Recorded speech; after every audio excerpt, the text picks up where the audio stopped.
there's been a lot in the last few weeks about critical race theory. I am not going to pretend to be an expert on this. I do follow Hannah Jones on Twitter. I have not read the 1619 Project, but I've read some Baldwin. I've read some Ta-Nehisi Coates. I've read some stuff that I think falls maybe under that philosophical paradigm. I think lots of white people should read it or watch some of the YouTube clips or whatever you want to, however you want to consume it. I think it's worth it. But you got idiots like David Prager guy, putting out shit like this and getting retweeted by Nikki Haley. So let's watch this real quick clip, even though it's content warning. This is straight right-wing garbage propaganda. So what is your take on what's happening in schools where thousands of schools are being taught that the false, truly, I'm sorry to use the word, the lie of the 1619 founding of America? I tell my listeners, if your school teaches the 1619 Project, you have to take your kids out of that school. Is that too severe a piece of recommendation? No, because kids should not be taught that they are racist. And that's literally what the critical race theory and all of those things are doing, is they are automatically looking at these kids that know no difference. No, they don't see color, they don't see gender, they don't see anything. They're just kids. And then you're going to teach them that they're racist. I mean, this is a problem that really needs to stop. But what happens with schools is you've got the federal government saying, we want you to teach this. So state schools, they turn around and they teach for the money. They don't teach for the kids. So you've got to get it down to where we're not mandated by the federal government, but that states start to take hold of their own things. And that's why people are so obsessed and really deserve school choice. Nikki Haley is the absolute worst. So, I mean, just real quick on her policy thing. I mean, Oklahoma hasn't had textbooks in years, really, or enough funding for them. We definitely have had big fights about curriculum and often don't fund that basically at all. So the idea that like schools are teaching this shit because of money is completely false. I mean, the largest cost for any school district is teachers and labor costs. So, I mean, if there was money involved, Oklahoma would have been teaching this shit. Yeah, if exactly. there was money involved for students, every teacher in Oklahoma have a fucking dashiki on the day. Like, hey, fam, I got to get this. Listen, I'm tired of these textbooks from the 40s. They said, like, I don't. So funny. I mean, it's just like, they just lie. Like, it's just pure lies. Like, so anyway, and then Hannah Jones, you know, if a nation is so fragile as to collapse under the truth of its history, what type of nation is that?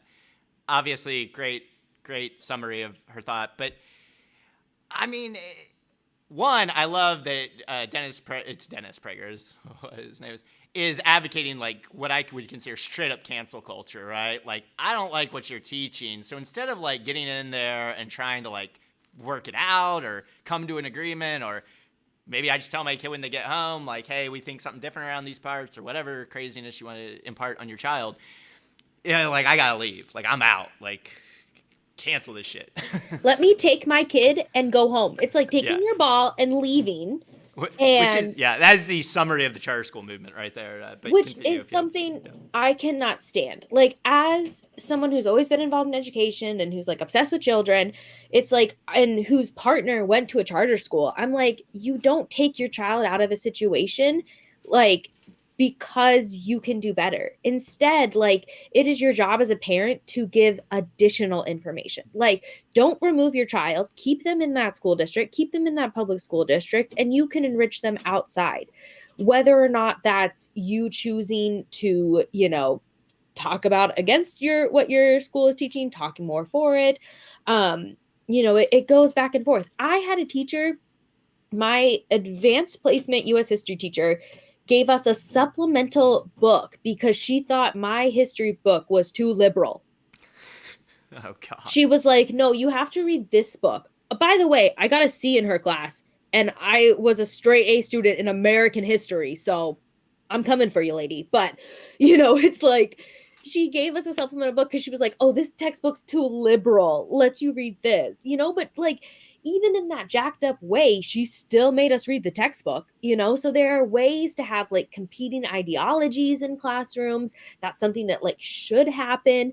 But, you know, to one of his points he made, kids are racist. Like, I want to make that very clear. Kids are racist because parents are racist, because society is racist. Kids are bullies. Kids will bully you for having like toothpaste on your chin. You don't think they're going to bully kids for looking different than them? Like, 100%. I had a friend who grew up who straight up was like, I don't play with brown children.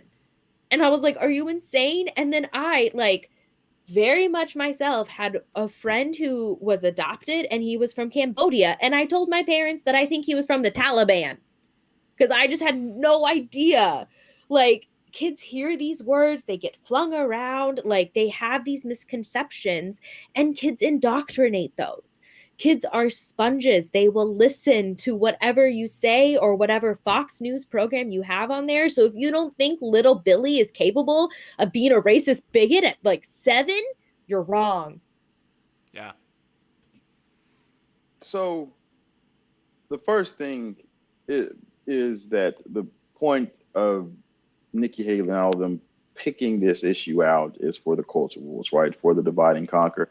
And this is one issue that is ripe for them because it's race and they feed off racism, right? And then you can throw some children in there, you can throw some lies in there, and it's a perfect wedge issue for them.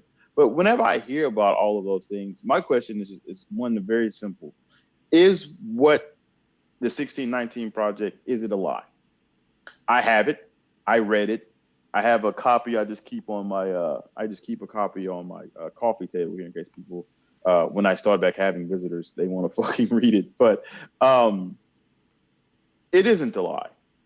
And after this past summer, that is a huge fear of Nikki Haley and that side of the aisle. The truth. Because how much energy is being put into it now that we're almost a year away, a year from it is an open question. But there was at least some discussion around merely reckoning with the truth in America. I'm not talking about reparations. I'm not talking about policies to alleviate housing discrimination, which is still rampant.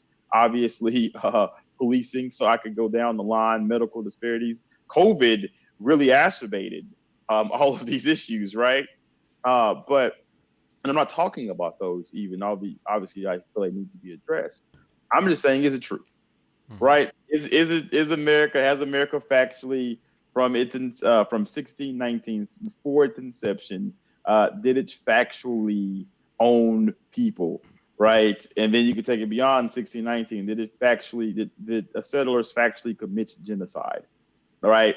And we know those things, and then you have to get into the ramifications of them. Like, this is what I always tell people, so you have people understand, right? So we have so sanitized the civil rights movement. It's like they couldn't drink out of water fountains. They couldn't sit on the bus. They got mad. Martin Luther King, Rosa Parks refused to get up. They marched. They got to act. Look at God. We good. And that is the narrative that is pushed. And that's the narrative that has to be pushed if you want to maintain power in a racist society. Because if people begin to question if your power is legitimate because of whatever, whether it's racism, sexism, classism, whatever it is to help you get that power, if people legitimately question it, then you got some problems on your hands. If they are able to acknowledge a rather sordid history of America, then it's easier for them to come together and say, why are the 0.1% getting all this? We're tired of eating these tweets. Like, there is a potential for acknowledging the truth could lead to solidarity. It will probably lead to solidarity because now you understand these people a bit more. But to give you an idea, right, of just where I was going with like the Jim Crow South, and I just want to say this because it bothers me because we don't acknowledge the truth of it, right? My grandmother is 91 years old. I'm going to go see her this weekend. born in Lamar County, born there, raised there, Lamar County, 1893, Henry Smith. It was the place in which spectacle lynching began. The truth of just, I'm not going to go into convict leasing. I'm not going to go into slavery. I'm not going to go into the modern police state, mass incarceration, all of these things that find their foundation in racism. Just to give you an example of like how Jim Crow is taught and what Jim Crow is. Jim Crow is taught as they couldn't sit in the front of the bus, couldn't drink out of water fountains, Rosa Parks, sit down, right? Here's what Jim Crow actually was, having spoke to my 91-year-old grandmother who's born in Paris, Texas, and lived through Jim Crow, right? And so she went to school a couple months out of the year. The white kids got to go to school the 10 months that children go now, although her parents paid taxes. Little black girls knew to avoid certain places because there was potential of sexual assault. Black men knew to avoid certain places because there was potential of murder. Black women knew to avoid certain places because there was regular and rampant sexual assault. And so here's what it was. Here's how you can best describe Jim Crow very succinctly, if I can. You should read The Warmth of Other Suns, by the way. It's my favorite book. But Jim Crow was not sitting in the back of the bus. Jim Crow was, if I created a society right now, right, and I said, Black people cannot testify in court. Black people have no right to property. Black people have no right to their bodies. And by the way, child sexual assault generally, rape, pillage, murder, these are not new concepts. They didn't just pop up after the civil rights movement ended, right? So what Jim Crow is you have no protection over your body, your property, your family. If someone white decides that they would like to rape your daughter, your sister, your mother, if someone, for women listening, wanted to rape you, right, there would be no recourse. You should read the story of Reese Taylor that Oprah made a doc on. They would just regularly rape and pillage Black women and go on about their day. Who's going to testify? Yeah, there are great New Yorker pieces and ProPublica. Billions of dollars in land was just taken for Black people. Who you going to testify to, right? This is mine today. If you look at, just like the Tulsa Race Massacre, if you look at the majority of lynchings in America, most of them began not because of the allegations of usually just made up some Black man sexually assaulting a white woman. What Black man in any kind of right mind in the environment I just described to you, even they didn't even look in their eyes, right? Because you would be murdered and nothing would happen, and you knew that, and you know that because we just lent somebody. Just in case you would forget that. And so that is the environment in which Jim Crow existed. If people knew that there could be there was no bodily autonomy, not to mention hopes and dreams. And I ain't even mention that shit, right? Of just not going to school, of just not having the basic things that you pay taxes for, just not having bodily autonomy, right? If people knew the actual truth of that, I'm quite sure you would look at the racial disparities in wealth and education and health. You would look at them quite differently. And if not, you go talk to my grandmama. Yeah. Right. I've read all the books, but it's in the bones of my grandmother, who I'll see this weekend. And so you have to conceal that if you want to maintain a bullshit racist society. Because you have to, the same with the lack of basic respect for people and their well-being and not wearing masks, you have to bank on cruelty. You have to bank on, if people knew the truth. Now, there's one thing that you just lie to them, that's optimal. If you just don't allow them to know the truth about what racism really is and how it has sustained itself in this country, if they know the truth, then maybe it's either cruelty or nothing.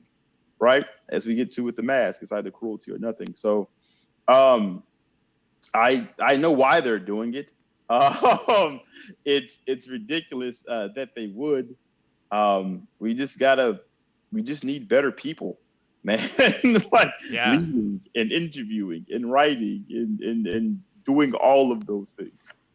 Well, and it's hard because you look and you say, oh, well, these people don't know, or, oh, there are so many resources. Ron and I could make the most depressing book club ever, out of all of these books. I could add The Dark End of the Street, The Immortal Life of Henrietta Lacks. Like, there are so many powerful resources out there to teach this.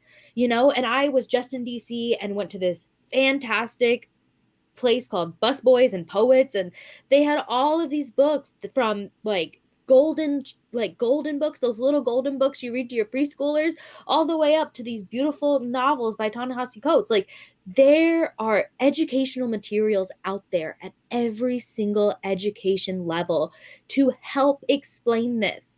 I am someone who will always preach to tell the honest truth, the blunt truth. But of course, I'm not going to read At the Dark End of the Streets and these vivid, horrible, homicidal, sexual, violent actions to my toddler. But there are things out there that you can begin even at that young age to impose this history, to impose this understanding of this culture. And so it's not like we are asking people to go out there and be like, you have to give them the whole raw truth. You do, but there are ways to tell it for age appropriateness. I mean, when I was in my senior year of high school, we read The Bluest Eye. That was the most gut-wrenching book I have ever, probably not ever now, but at the time it was the hardest book I've ever read, to hear how this Black little girl wanted to claw out the eyes of Shirley Temple because they meant so much hatred for what her eyes looked like. There are resources out there to teach that. And I think I could tell you that there were 3 Black teachers and people of color in my high school, in Norman, Oklahoma. And yet we were still able to get that education because we read people like Toni Morrison. We read Ta-Nehisi Coates. We read Baldwin, and so there's, even if you're not asking for a complete change in what makes up the school system, which I am, but there are ways to implement these practices and these cultures and these histories now. They're easily changed book lists. There are easily changed expectations and assignments. And it's really painful to see such a wonderfully written and researched piece. If the right could research a piece like this, I would fall dead on the floor. They can't research enough for factual tweet, much less this beautiful 1619 project. If you could show me 2 footnotes that look like hers, oh my gosh, I'd be on the floor dead.